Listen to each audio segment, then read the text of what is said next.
Leaders' responsibility isn't simply to introduce the new technology, it's also to help people adapt to it. That work starts long before the technology arrives. I found that leaders who do this well communicate early, communicate honestly, and communicate often, even when they don't have all the answers yet.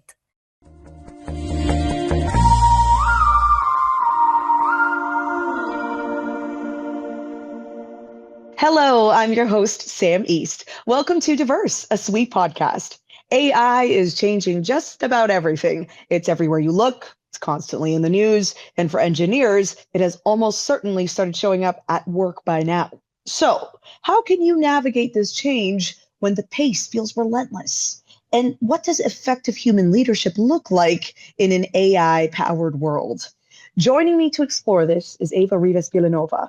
Eva is an accomplished technologist and strategist based in the United Kingdom, where she is a product manager for Keysight Technologies. At SWE's recent We Local Dublin conference, Eva gave a talk called When Machines Learn, Leaders Evolve, on what it means to lead in the age of AI. Eva, I'm so excited to dive into this topic of human-centered leadership with you. This is a hot topic. Welcome to Diverse. Thank you, Sam. It's wonderful to be here. This is a conversation I care deeply about, so let's get into it. Absolutely. As we always do on the podcast, we like to go back to the origin story. Can you introduce yourself and also kind of give us an idea of what engineers are being asked to do differently today than they were, 5 or even 10 years ago because of AI? Sure. My name is Eva Ribes Vilanova. I'm an engineer by training and work in product management at Keysight Technologies. For more than 25 years, I've worked with engineers around the world, developing technologies for commercial communications, aerospace and defense, and automotive industries, accelerating innovation to connect and secure the world. I've always loved solving difficult technical problems, but equally, I've always cared about people. Now, to your question. 10 years ago, the engineer's job was to have the answers. You trained for years to build expertise, and that expertise, the depth of what you knew and what you could do, was your value. AI has quietly dismantled that model. Today, answers are cheap. You can generate a piece of code, a technical analysis, a system design proposal in minutes. What used to take a team of engineers a week now takes an afternoon. But here's what the shift has actually revealed. The hardest part of engineering was never finding the answer. It was actually knowing which questions to ask, deciding what matters, understanding the consequences of getting it wrong, and communicating clearly to stakeholders depending on the outcomes of your solutions. AI cannot do that, not really. So engineers today are being asked to do something more difficult than their predecessors. They're being asked to work alongside systems that are extraordinarily capable and simultaneously to remain the human layer of judgment that those systems cannot replace. This means being more curious, more rigorous about questioning outputs, and more able to see the impact behind a technical decision. I could see how this has really changed your world so much, especially in recent years, particularly with leadership roles and decision making in engineering. How is AI reshaping that? While preparing my talk for We Local Dublin, I found myself thinking about previous technological revolutions, and every one of them transformed society. Everyone created opportunities, but everyone also left pockets of people behind. I don't think AI has to follow that pattern. We already know change is coming, and that gives leaders an opportunity, and I would even say a responsibility to prepare people in their organizations for it. That means helping people learn new skills, encouraging curiosity, and making sure AI augments people rather than simply replacing tasks. The leaders who navigate this era well won't be the ones who adopt AI the fastest. They'll be the ones who stay the most human while doing it. And, in your experience, because there's a lot of language around AI that's very fearful, very cautious, is that the same approach that you take when you think about it? Well, there are different reactions that people adopt when confronted to AI. My approach is embrace it with curiosity. Do you have any stories or examples maybe of what human-centered leadership looks like while you're on a technical team? I want to start with something I've observed working with engineering teams.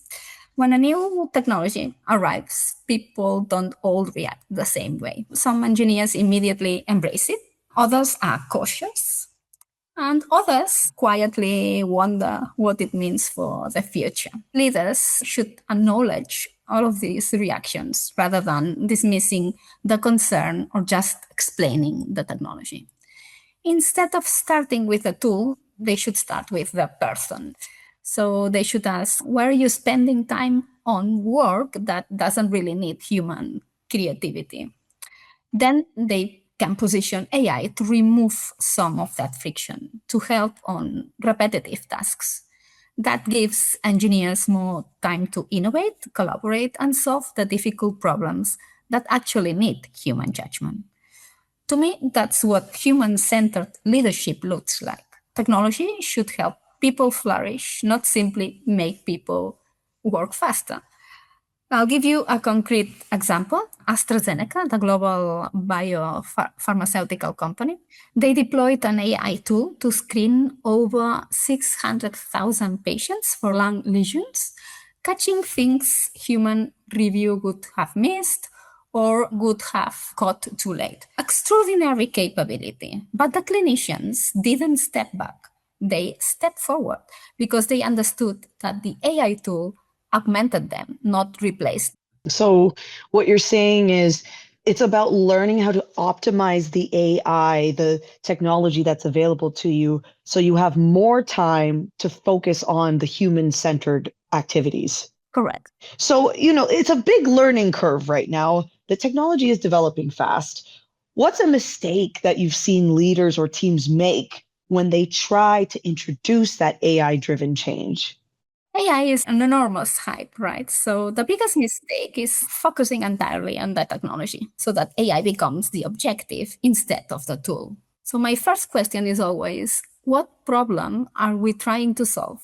If we can't answer that clearly, then AI probably isn't the solution. The second mistake is forgetting that change is emotional.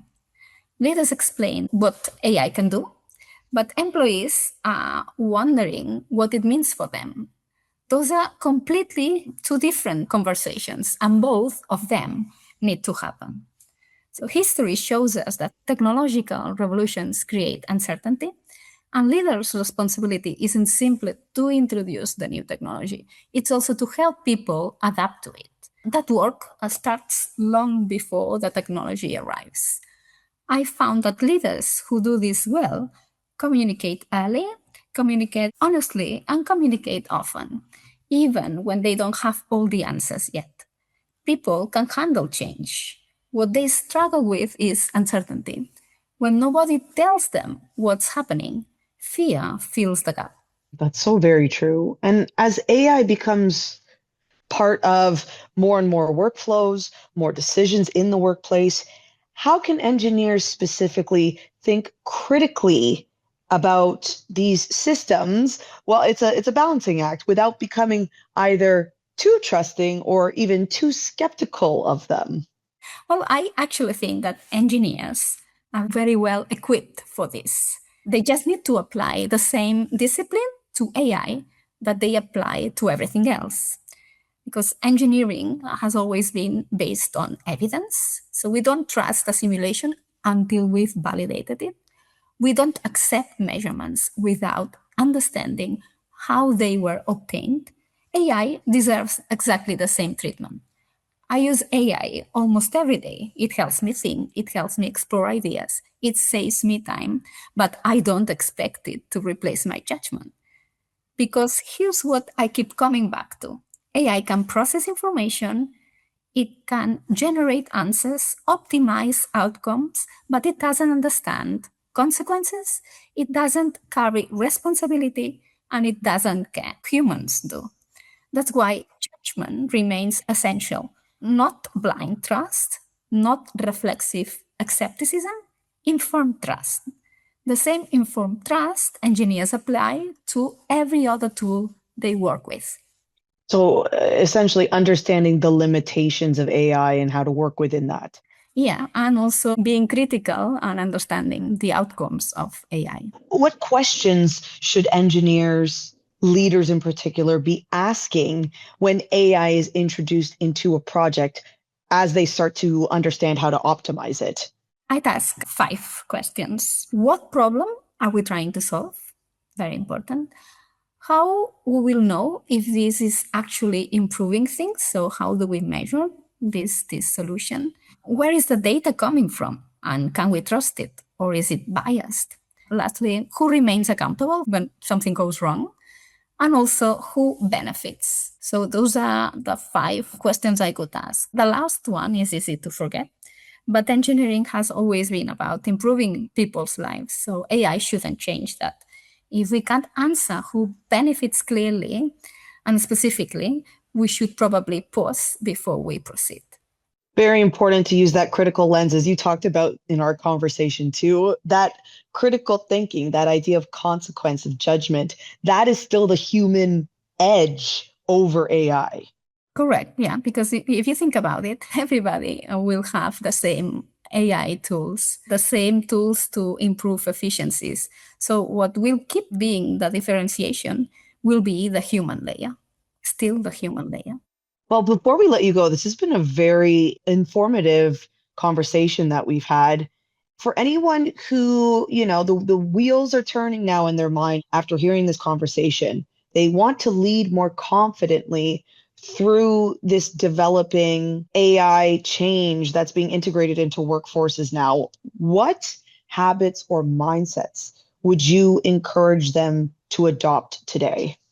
I think about this a lot. And in my We Local Dublin talk, I distilled it into 3 simple ideas. First, start small. Don't try to transform everything overnight. Pick one workflow, one team, one real problem, and learn from it. And then build on what works.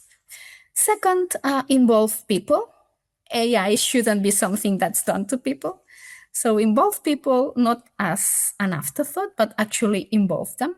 So ask your team, what do they spend time on that feels like it shouldn't require a human? That's probably your starting point. And third, build skills, not just technical skills or AI literacy alone, but critical thinking, judgment, and the confidence to question AI outcomes. I've seen all 3 of these make a real difference in my company. So I'm generally optimistic. I don't think AI makes people less important. I think it makes good leadership and our humanity more important than ever. Very well said, Eva. Thank you so much for your time today and for all of your wonderful insights. Thank you, Sam. It's been a real pleasure. I hope people leave this conversation feeling excited rather than intimidated, because AI is an incredible technology, but still people who will decide how it's used and who benefits from it. As engineers and leaders, we have an opportunity and responsibility to make sure we bring everyone along with the journey. Thank you for having me. Thank you again, Eva. We appreciate you so much. I'm Sam East, and from all of us at SWE, thank you for listening.